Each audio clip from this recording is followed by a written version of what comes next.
Welcome back to my tech farm. I have two filaments for this review. This is Pro PETG and this Pro PCTG by 3D Fuel. And dear viewers from the US, this one is for you because both filaments are made in USA. Recently I tested so many European filaments. I tried to test those which are globally available, but these two, as I mentioned, are made in USA.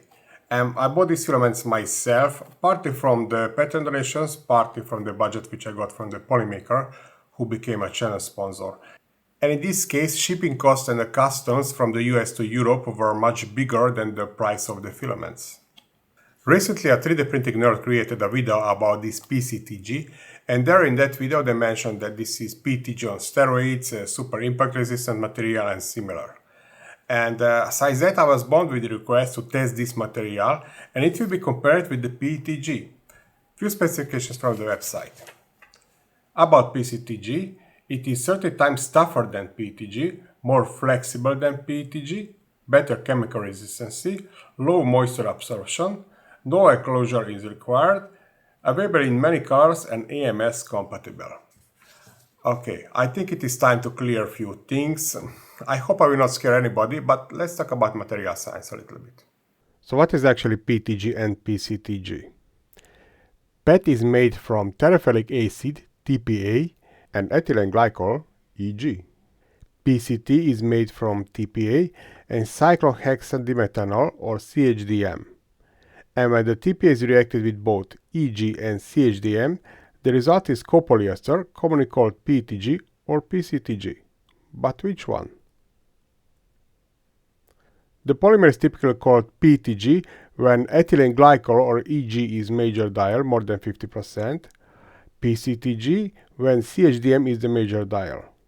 And the properties: higher EG content results in a stronger and more rigid material, and higher CHDM content leads to more ductile and impact-resistant material, PCTG. Unfortunately, it is not always so obvious like on this picture, because these materials may have different crystallization behavior, and also these mechanical properties depend on different additives too. So as you can see, we cannot really claim that PCTG is better than PETG, because depends what we need. For example, Prusa parts on Mark IV are 3D printed from PETG, and they wouldn't work nice with the PCTG. But for example, if we need snap fit joints, then PCTG is definitely much better. Actually, I could test this, it would be a good subject for this video. Let's see a few presettings. For PETG, nozzle temperature between 250 to 280 degrees Celsius, bed between 70 and 90, and speed up to 250 millimeters per second. This is quite big speed, and cooling a little bit reduced compared to the PETG, between 30 and 60%. Enclosure is recommended for better strength, but not really required. For PETG, the nozzle temperature between 245 and 265, and the bed temperature is similar, between 70 and 90 degrees Celsius. Now on the box I can see different presettings compared to information on the website, but actually they offer the profiles for the bevel printers for these filaments. Let's see what's in the box.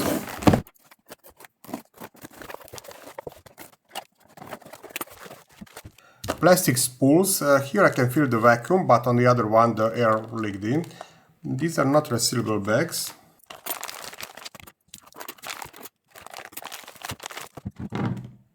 The PETG is in this darker gray color and the PCTG is in this brown. The filament should be brittle, but let's see, this is PETG. I can completely bend it. And PCTG should be even more flexible. For the feeling, actually it is very similar to the PETG. There we get a short drying, 3 hours on 65 degrees Celsius. And now that goes into the AMS.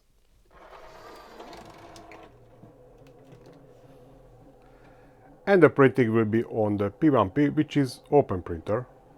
Texture PI sheet without glue, but I have to be careful because these materials may stick too good to this PI sheet, and I will go lower with the bed temperature.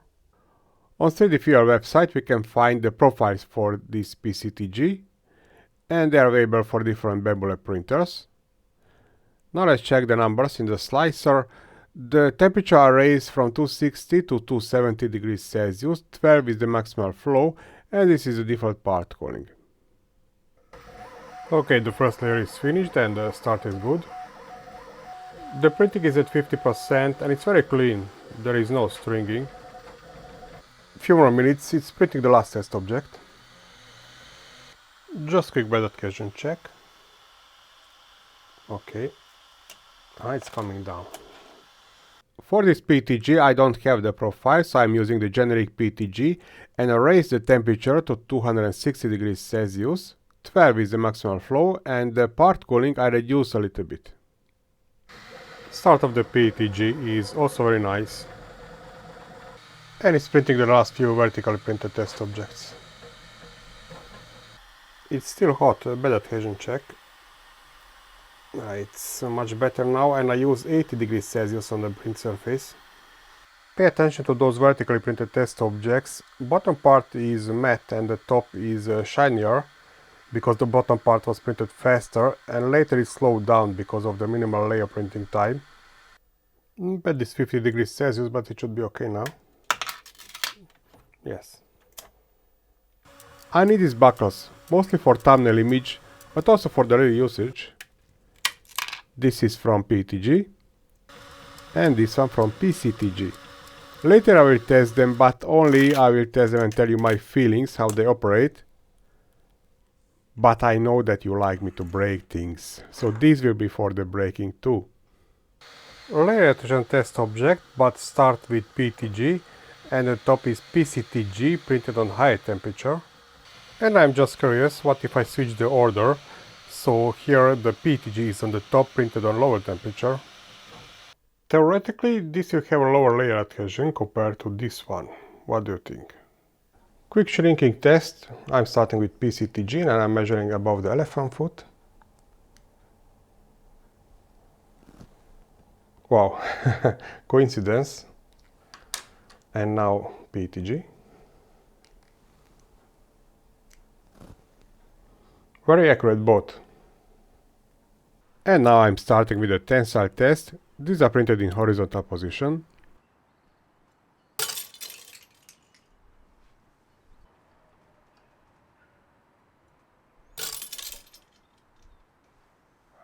The break of PCTG was much smoother, it didn't break so suddenly. Side by side two values and the PCTG is stronger approximately by 10%. Layer adhesion test with vertically printed objects. This was PETG and now PCTG. Acceptable. And now from PETG to PCTG. And opposite from PCTG to PETG. At least we know that they bond to each other quite good. The layer adhesion of the PETG was so weak that I want to check this. So I'm printing these test objects 10 by 10 mm smallest cross-section area with 2 walls and 20% gyroid infill. This is PETG. Same test objects from PCTG. And I need some control material. This is bamboo lab PETG HF. And this material is printed on default 245 degrees Celsius, but even then it has very average layer adhesion for the PETG materials.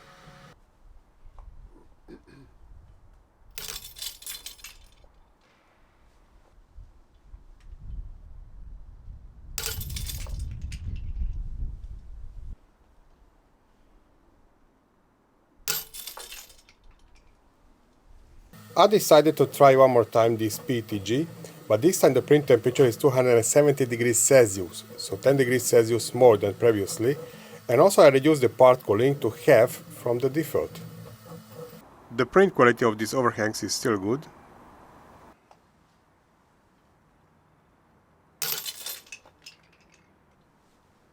In the first part, where we have a solid test object inside, we can see that PETG is quite weak, and of course combination with other material is weak too, because we have that PETG.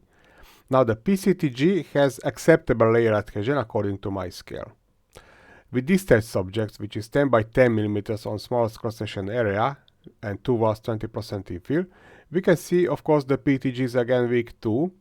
PCTG has very similar layer adhesion like Bamboo Lab PETG HF, which is very close to the average PETG layer adhesion. And we can see that we can improve the layer adhesion of the regular PETG by printing on high temperatures, reducing the part cooling, but printing on default settings, this is the result. Here even the temperature was on upper limit of that recommended temperature range. Shear test with horizontally and vertically printed objects.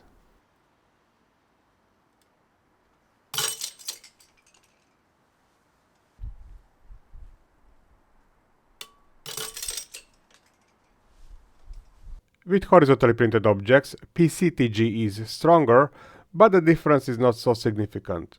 But with vertically printed, where we can see big advantage on the side of PCTG because of that weaker layer adhesion of the PETG. Twist test with horizontally and vertically printed test objects. I'm starting with horizontal ones. 1.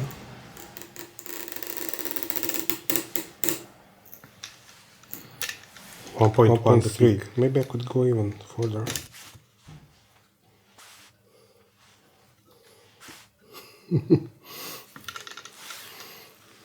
Printed in vertical position. Here the layer adhesion is important. 0.7. 1.1. Very interesting behavior of this PCTG, and this printed in vertical position, they always break very suddenly. On twist test, PETG was weaker again in both cases, because with vertically printed the layer adhesion is important, but with horizontally printed the wall adhesion is very important, and here the PETG is again weaker.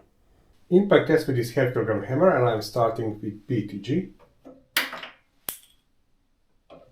0 position. PCTG.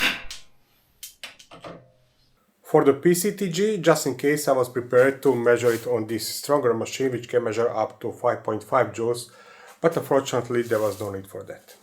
These are the edge positions of the hammer after the breaking, and sorry about the blurred image, but don't worry, I was able to read the scale accurately. And this is the main advantage of the PCTG. Definitely it is much tougher compared to the PETG, which is brittle like every other PETG material. 3-point bending test. This is between supports is 50 mm, and these loads will be placed one by one, and I will measure the deformation after 1, 30 and 60 seconds. This is a deformation under 1.25 kilograms, under 2.5 kilograms, under 5, and still no additional deformation during the time, and only here we can see some additional deformation during this 1 minute. Anyways, there are no deformation on them after this test. We can see that the deformation of the two materials is very similar, which is good for the PCTG because I thought it would be much weaker in this test. The creep test, deformation under a constant load.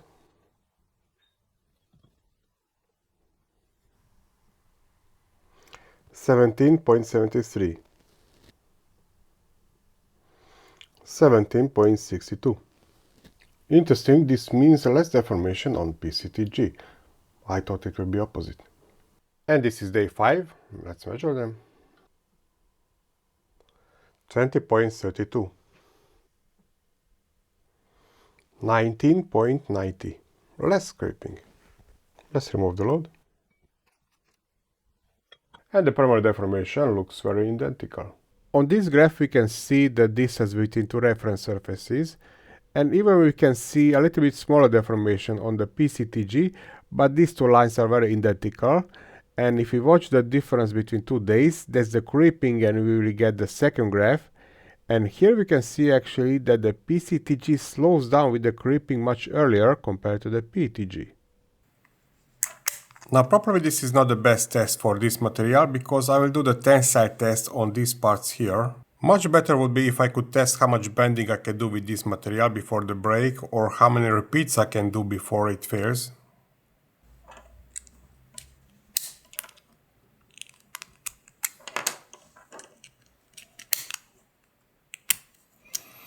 For the filling, it's same. Maybe I need a little bit more force here compared to this one. I can completely bend it to touch the middle part.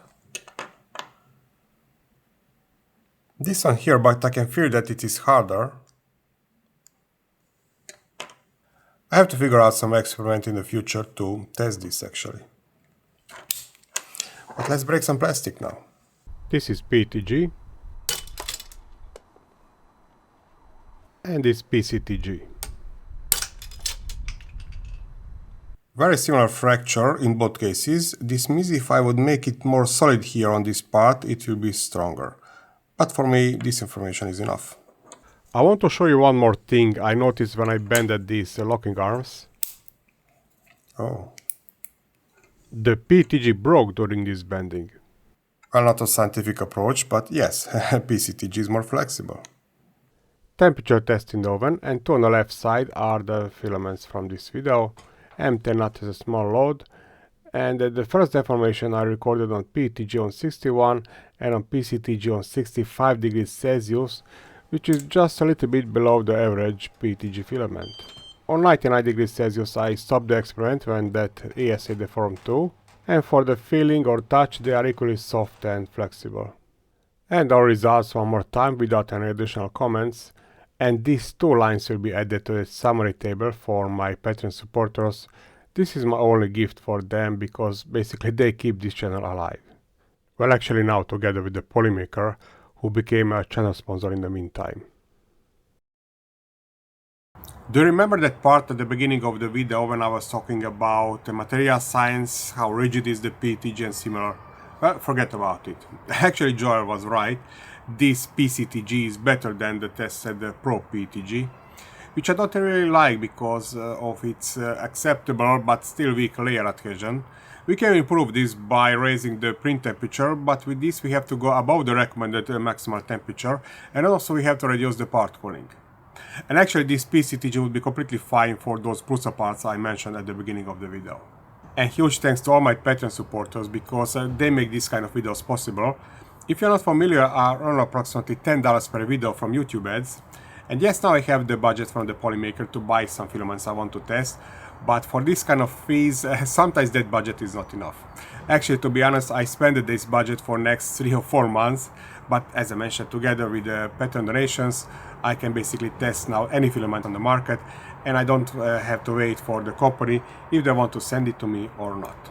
And don't forget to subscribe and enable that notification bell button too, because in most cases my videos are not really recommended by YouTube algorithm from some reason. But anyway, my Patreon donations and the support with cooperation with Polymaker is independent from this. I'm just very sad if this kind of big work is stuck on, I don't know, 5,000–6,000 views. Anyway, thank you for watching this video.